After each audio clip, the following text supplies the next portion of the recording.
Hello guys, welcome back to online study. हमने English pedagogy के teachings methods के दो मेथड्स पढ़ लिए हैं, ग्रामर ट्रांसलेशंस मेथड्स और डायरेक्ट मेथड। आज हम पढ़ेंगे the audiolinguals method. Audiolingual methods के अदर्स नेम जो हैं, इसके दूसरे नेम, इसको आर्मी मेथड्स के नाम से भी जाना जाता है, ओरल अप्रोच के नाम से भी जाना जाता है और न्यू की मेथड्स। ये क्वेश्चन तो बहुत बार आया है, लगभग हर एग्ज़ाम में ये क्वेश्चन ज़रूर आता है कि आर्मी मेथड्स कौन सा मेथड है। तो आर्मी मेथड्स कौन सा मेथड है? Audiolingual methods. ध्यान में रखना ये बात, आर्मी मेथड ऑडियोलिंगुअल्स मेथड्स और न्यू की मेथड्स भी ऑडियोलिंगुअल मेथड है। ऑडियोलिंगुअल्स मेथड्स के कुछ कैरेक्टरिस्टिक्स हैं। Language learnings is a habit formations.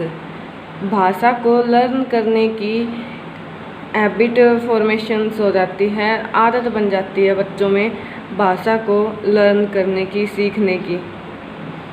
Audio visuals aids are used. Audiolinguals methods को समझाने के लिए, डिफाइन करने के लिए, इसके थ्रू जब हम बच्चों को लैंग्वेज समझाते हैं तो हमें ऑडियो विजुअल्स एड्स की ज़रूरत पड़ेगी। तो इसके वर्ड से ही इसके मीनिंग का पता चलता है।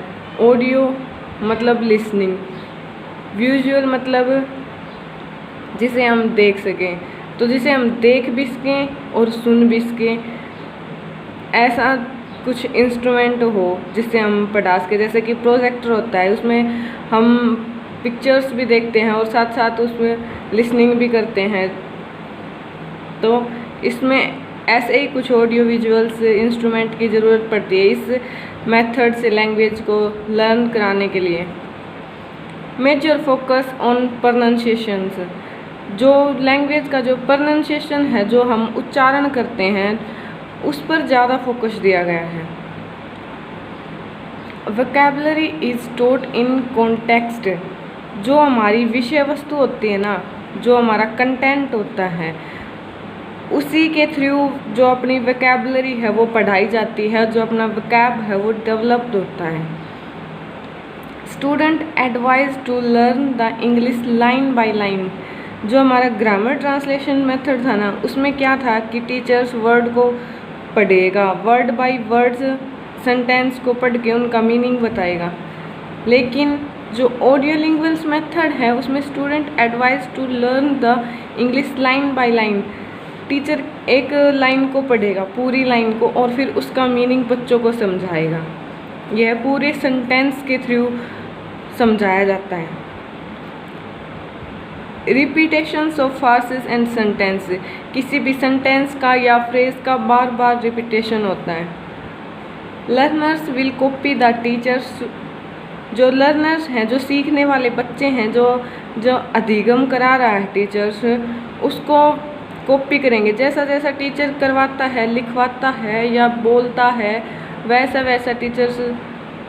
वैसे स्टूडेंट टीचर्स के साथ बोलेगा, उसका प्रोनाउंसिएशन करवाएगा। सूटेबल्स for lower classes.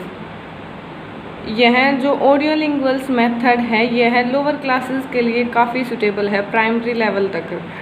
Suitable for स्पीकिंग्स, यह बोलने में भी काफ़ी सूटेबल है, क्योंकि इसमें पहले टीचर्स बच्चे को बोल के बताएगा और फिर बच्चा उसकी कॉपी करेगा, तो यह बहुत ही सूटेबल है बोलने के लिए। Well selected sentence patterns.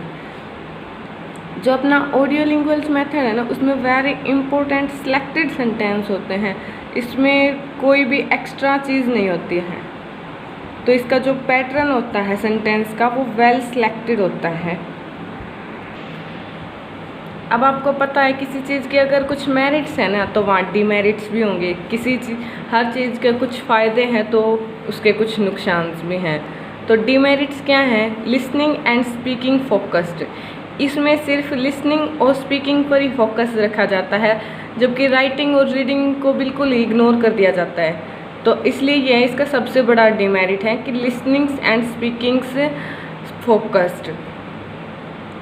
Not useful for higher classes, अभी मैंने बताया था ना सूटेबल फॉर लोअर क्लासेस, अगर ये लोअर क्लासेस के लिए सूटेबल है तो हायर क्लासेस में हम इसको अप्लाई नहीं कर सकते। तो एक डिमेरिट इसका ये भी है कि not suitables for higher classes, unsuitable to develop intelligence, जो बच्चे की बुद्धि है उसको डेवलप करने के लिए यह अनसूटेबल है, क्योंकि इसमें जितना टीचर्स बच्चे को बोल के बताएगा बच्चा उतना ही सीखेगा, उसी को लर्न करेगा। तो इसके थ्रू उस बच्चे के जो खुद की वोकैबुलरी है, जो खुद की इंटेलिजेंस है, वो डेवलप नहीं हो पाएगी। Note more focus on vocabulary, vocabulary पर कोई खास फोकस नहीं है, बस टीचर सेंटेंस को समझा देता है और बच्चा उस सेंटेंस को एज इट इज़ कॉपी कर लेता है। तो इसमें वोकैबुलरी पर कोई खास ध्यान नहीं दिया गया है। तो गाइस ये था अपना द ऑडियो लिंग्विस्टिक्स मेथड्स, छोटा सा मेथड है लेकिन बहुत इम्पोर्टेंट है, इसके 2-3 क्वेश्चन ज़रूर आते हैं। मैंने हर वीडियो में आपको एक ही मेथड करवाया है, लेकिन ये मेथड छोटा है और अगला भी मेथड भी छोटा ही है, बाइलिंगुअल्स मेथड्स। तो आज हम 2 मेथड करेंगे। ये अपना टीचिंग्स मेथड्स का 4th मेथड है बाइलिंगुअल्स मेथड। बाइलिंगुअल्स से तो आप समझ ही गए होंगे कि बाइलिंगुअल्स, बाई मतलब 2, लिंगुअल्स मतलब लैंग्वेज। जिस मेथड्स में हम 2 भाषाओं का यूज़ करते हैं वो है अपना बाइलिंगुअल्स मेथड्स। जो बाइलिंगुअल्स मेथड है वो किसने दिया था? C.J. डॉडसन ने।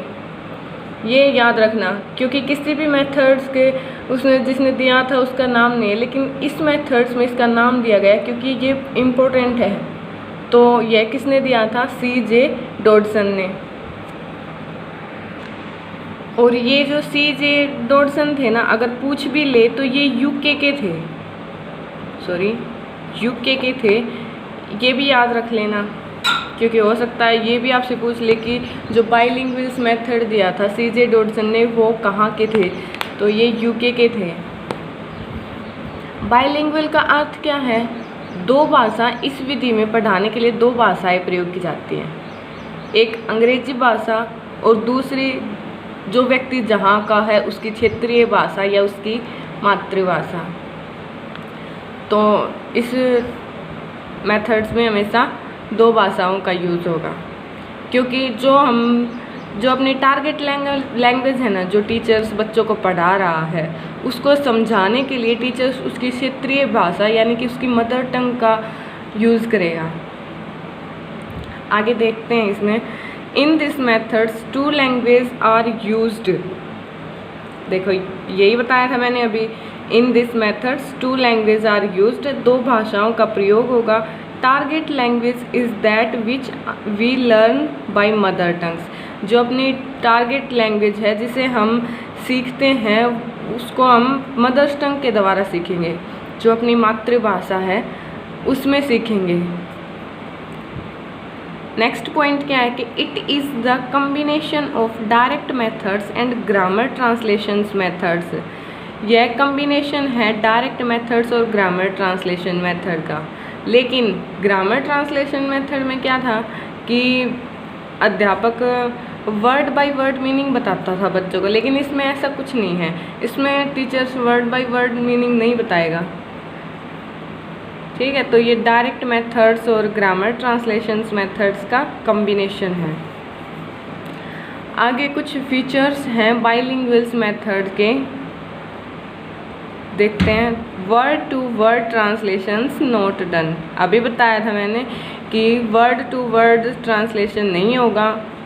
Mother tongues is used to clear meanings, किसी भी सेंटेंस के मीनिंग को समझाने के लिए, उसके मीनिंग को क्लियर करने के लिए मदर टंग का यूज़ होगा, अदरवाइज मदर टंग का भी यूज़ नहीं होगा। जब कोई रेयर टॉपिक हो ना, जो बच्चों को समझ नहीं आ रहा हो, तभी हम मदर टंग का यूज़ करेंगे। ऐसा नहीं है कि हर सेंटेंस को समझाने के लिए हम मदर टंग का यूज़ करेंगे। यूज्ड बाय ओनली टीचर्स, और जो अपनी मदर टंग है, जो अपनी मातृभाषा है, वो सिर्फ टीचर्स यूज़ कर सकता है। Childrens can't use this language, जो बच्चा है वो मदर टंग का यूज़ नहीं कर सकता है क्लास में, सिर्फ टीचर ही अपनी मातृभाषा का यूज़ करेगा, वो भी बच्चों को समझाने के लिए रेयर चांस में। इसके कुछ मेरिट्स हैं। Times and labour saved. इस मेथड्स में बच्चे का और टीचर्स का दोनों का टाइम भी बचता है और उनकी मेहनत भी कम लगती है, और ये लेस कॉस्टली होता है, ज़्यादा एक्सपेंसिव नहीं होता है, क्योंकि इसमें ऑडियो विजुअल्स एड्स या किसी भी और चीज़ की ज़रूरत नहीं पड़ती समझाने के लिए। सिर्फ टीचर्स बोलकर बच्चों को समझाएगा उनकी मदर टंग में। देखो ये पॉइंट आ भी गया।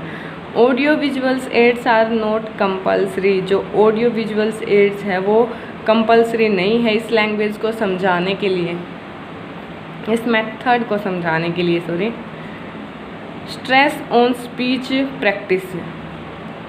जो स्पीच प्रैक्टिस है ना उस पर जोर दिया जाता है ताकि बच्चे का प्रोनाउंसिएशन, उसकी फ्लुएंसी बोलने की वो सही हो, वो डेवलप हो, इसलिए इसकी स्पीच प्रैक्टिस पर ज़्यादा जोर दिया जाता है। No needs of train teachers. इस मेथड को कराने के लिए किसी भी ट्रेन टीचर्स की ज़रूरत नहीं है। Suitable for all schools. All schools का मतलब क्या है कि जो अपने रूरल्स एरिया के जो स्कूल्स हैं और जो अर्बन एरिया के जो स्कूल्स हैं ना, तो ये सूटेबल्स फॉर ऑल स्कूल्स, सभी स्कूलों के लिए बहुत सूटेबल है। जो ये अपना पॉइंट आया था ना, टाइम्स एंड लेबर सेव्ड, जो टीचर्स का जो टाइम बचता है ना, तो इसका मतलब ये नहीं है कि समझा दिया और टीचर्स फिर फ्री, नहीं। जो उसका जो बचा हुआ टाइम है ना, उसमें फिर टीचर्स बच्चे को बोलकर या समझाकर उनकी प्रैक्टिस करवाएगा स्पीकिंग की। और जो टीचर्स मदर टंग का यूज़ करेगा ना, वो नए शब्दों या फिर कोई मुहावरा है, कोई कहावत है, कोई व्याकरण का पॉइंट है, उनको समझाने के लिए ही ग्रामर के नियमों का यूज़ करेगा। कुछ डिमेरिट्स हैं इसके, कुछ वो पढ़ेंगे। स्टूडेंट पैसिव, मतलब इसमें इस जो मेथड है बाइलिंगुअल्स मेथड्स, इसमें स्टूडेंट्स ज़्यादा एक्टिव नहीं रहता। इसमें टीचर्स का ही काम है कि टीचर्स पढ़ेगा, समझाएगा, मदर टंग का यूज़ करेगा। स्टूडेंट का क्या काम है कि वो सिर्फ बैठेंगे और टीचर को सुनेंगे, तो इसलिए इसमें स्टूडेंट पैसिव है। Language mixed. जब हम किसी मेथड्स को समझाने के लिए दो लैंग्वेज का यूज़ करेंगे तो ये बात तो कंफर्म है कि लैंग्वेज मिक्स्ड की प्रॉब्लम तो बच्चे के सामने आएगी। वो एक लैंग्वेज यूज़ करेगा तो जिस लैंग्वेज में ट्रांसलेशन है या जो टारगेट लैंग्वेज है उन दोनों को मिक्स करेगा। Reading writing practice are ignored. इसमें भी रीडिंग्स और राइटिंग की प्रैक्टिस है वो इग्नोर की जाती है, सिर्फ लिसनिंग और स्पीकिंग पर ही जोर दिया जाता है। सूटेबल्स इन लोअर क्लासेस। यह मेथड्स बायलिंगुअल्स मेथड्स भी लोअर क्लासेस के लिए सूटेबल हैं। तो गाइस आज हमने टीचिंग्स मेथड के 2 मेथड किए हैं। आई होप आप सबको समझ में आएंगे। Thank you.